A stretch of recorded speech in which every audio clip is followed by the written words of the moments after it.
If you've ever felt most productive at midnight, if you've ever abandoned a project the moment it stopped feeling new, if your best ideas seem to arrive in the shower, or mid-conversation, or right before sleep, you probably already know you think differently from most people around you.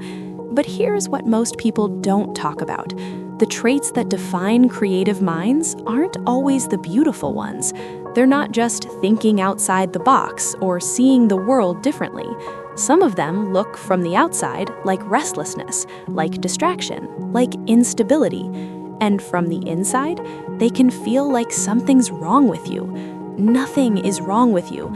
You just haven't had a name for what's actually happening. One of the most common and least talked about patterns in highly creative people is the trail of unfinished things. Notebooks with 10 pages filled and the rest blank. Projects started with intense energy and quietly shelved. Ideas that felt urgent for a week, then went completely cold. Most people interpret this as laziness or lack of discipline. Even creative people themselves internalize it that way. But psychologically, what's actually happening is something else entirely. Creative minds are wired to respond to novelty.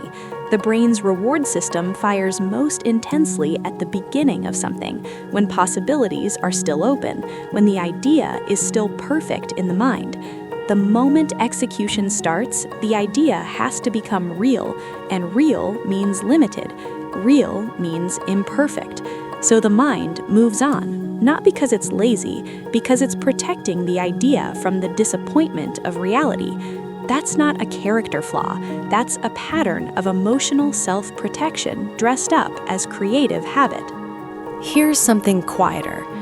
Creative people tend to feel criticism differently than most. They don't always show it. In fact, many of them have become extraordinarily good at appearing unbothered. But a single offhand comment about their work can sit in their mind for days.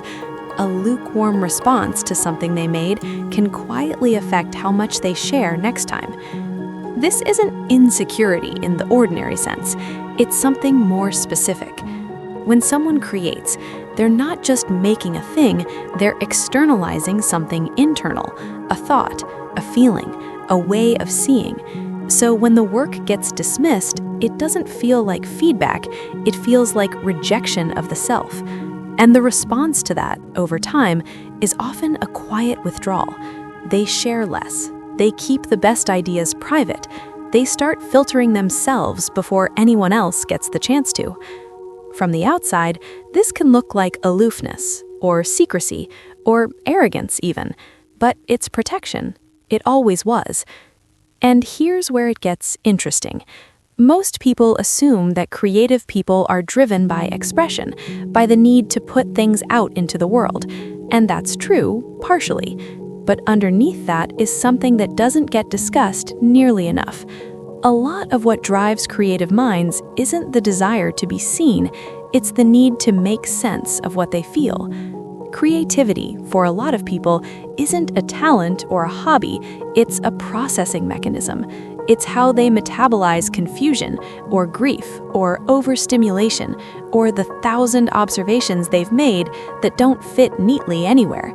The painting, the writing, the music, the idea, it's not output, it's translation. And when you understand that, everything else starts to make sense. Why they need long periods of solitude, why small talk feels genuinely exhausting, why they can be intensely focused one day and completely empty the next, why deadlines feel like they kill something even when they're necessary.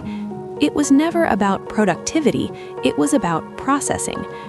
Creative minds often contain contradictions that are hard to explain to people who don't share them. They crave solitude and connection equally, and at the wrong times. They want their work seen, but feel deeply uncomfortable when it is.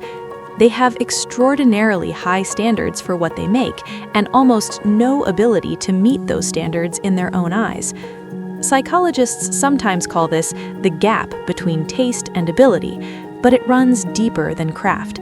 It's a gap between the internal vision and what the world can receive.